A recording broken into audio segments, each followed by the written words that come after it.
Thank you, thank you. I'm coming! Ready?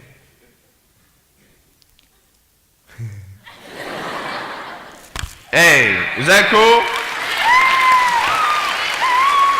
Awesome.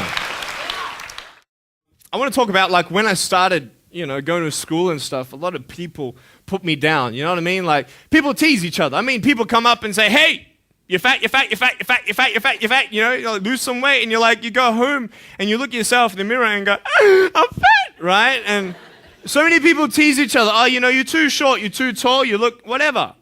Different hair and all that. It doesn't matter.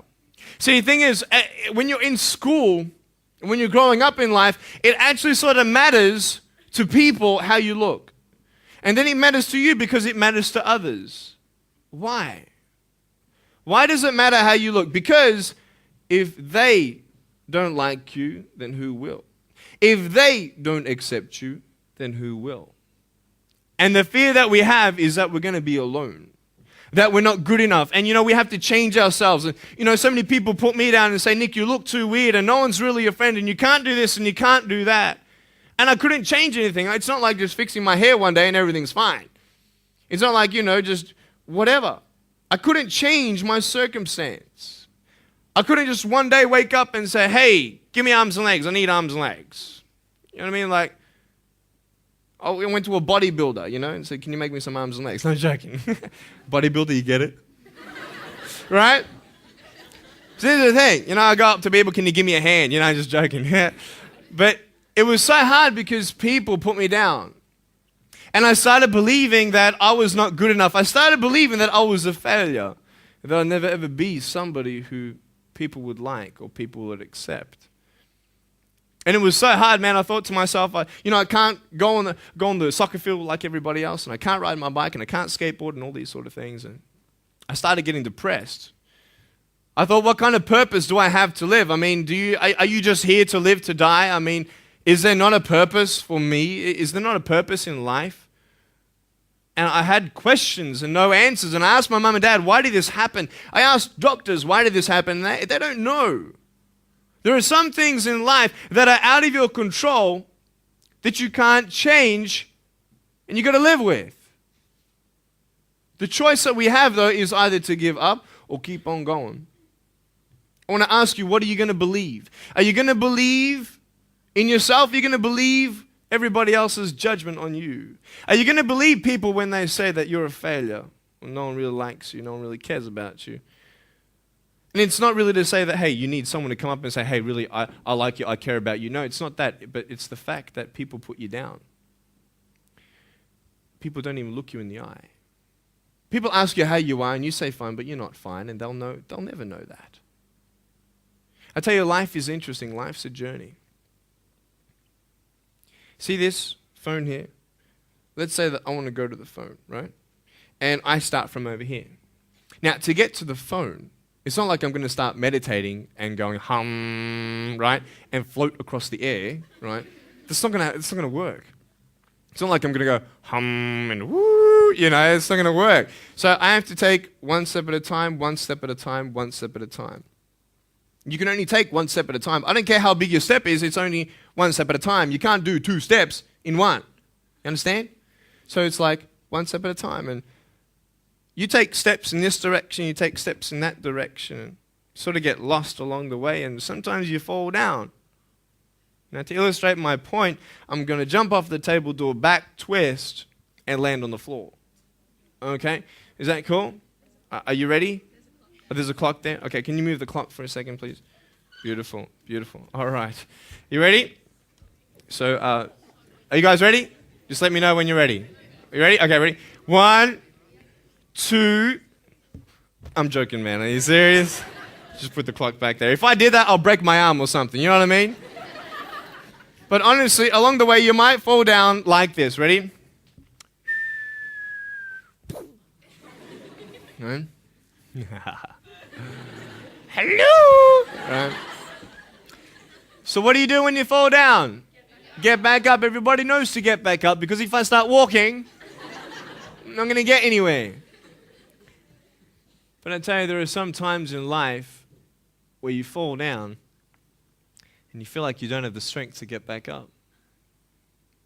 You sort of put a mask on your face when you come to school and pretend that everything's okay when it's not, and you go home and lay in your bed when no one's looking at you, when you don't have to impress anybody, and you're yourself. And fear comes in. You know the fear that you have as soon as you walk into the doors of your house. Maybe there's a broken home. Maybe you have doubt in your life. Maybe you don't know for sure what's going to be happening in the future, and it scares you. Maybe you're worried about what people think of you, what people say about you. Just that fear paralyzes you. And I just want to ask you today, do you think you have hope? Because I tell you, I'm down here, face down, and I have no arms, no legs. It should be impossible for me to get back up. I mean, you go home and tie the legs and arms of your brothers and sisters and like push them down and see how long it's going to take them to get back up. You know what I mean? You know, you can tell them that you'll see them tomorrow. You know what I mean?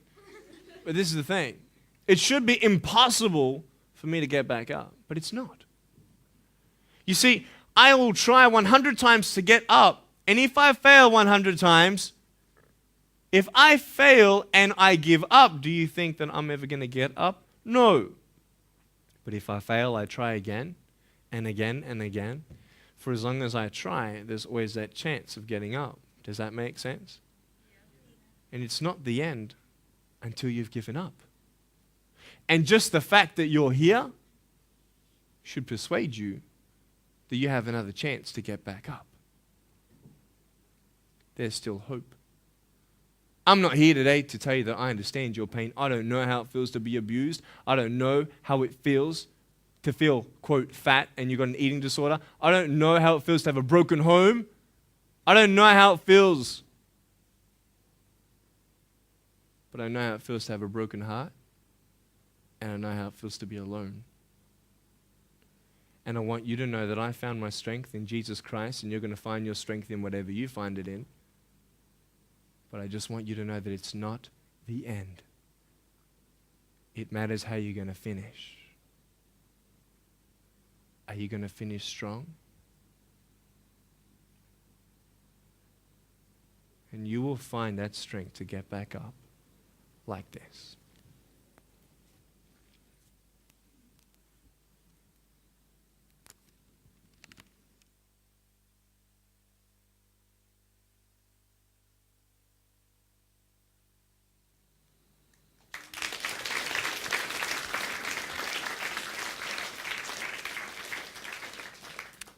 How did I get from depressed to who I am today? Because I tell you, I was depressed. When I was age 8, I used to concentrate on the things I didn't have. I wish I had arms and legs, and I wish I could do this, but what can I do? You see, I have a choice, and that's what I want to talk about today, choices. I can either be angry for not having arms and legs or be thankful for my chicken drumstick. And you see, I can still do a lot of things. At home, I can brush my teeth, comb my hair, get myself ready in the morning. And I'm traveling around the world. It's amazing. But I had to ask myself a couple questions. And the first question was really, who am I? Who am I? I'm Nick Vujicic, but who is that? And it's funny how the friends around you sort of determine who you are. You change yourself. You come to school. And everybody swore around me at high school, so I started swearing. Why? Because it's the cool thing to do. Everybody swears. So I don't want to be left out. And I want to be accepted, so I started swearing. You go to a party, everybody's drinking, so you drink. Why? Well, everybody else around me is doing a big deal. And you start losing yourself, and you start putting your security in temporary things. You start putting your happiness in things that won't last. You can get drunk all you like, but in the morning, you're going to be sober with a headache with the same problems. You want to be high the rest of your life on drugs? Everybody says, don't do drugs, don't do drugs. Well, why? Why do we even go there? It's either out of curiosity, peer pressure, or trying to escape reality. Basically, three things. That's why we go to drugs, sex,